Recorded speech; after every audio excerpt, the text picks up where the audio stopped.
Assalaamu calaykum. Soo dhawaada saaxiibada qiimaha leh ee ku xiran janalkeena Baro English Academy. Maantaydu waxaan ka hadlaynaa mowduuc kaloo xiiso badan oo saameyn ku leh nolosheena.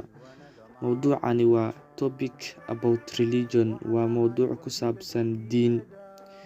When we are real Muslims, anagu markii aan nahay dad muslimiin ah oo sax ah, it is incumbent waxaa muhiim ah ama necessary ah on us anaga to behave inaan u dhaqanno in accordance with our precious religion, inaan u dhaqanno anagoo eegayna diinteena saxda ama diinteena muslimka.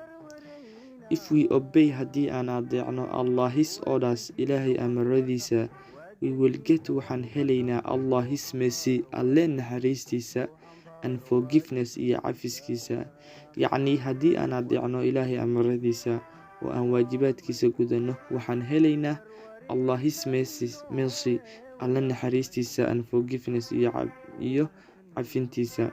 But laakiin if we disobey haddii aanan adeecin Allah his orders, Ilaahay amaradiisa, we will be in trouble, waxaan ku sugnaanaynaa dhibaato forever nolosheena dhan. Yacni intaan nool nahay oo dhan waxaan noqonaynaa dad dhibaataysan, dad iska murugaysan. Waxaan ku dhahay haddii aanan Ilaahay amaradiisa adeecin.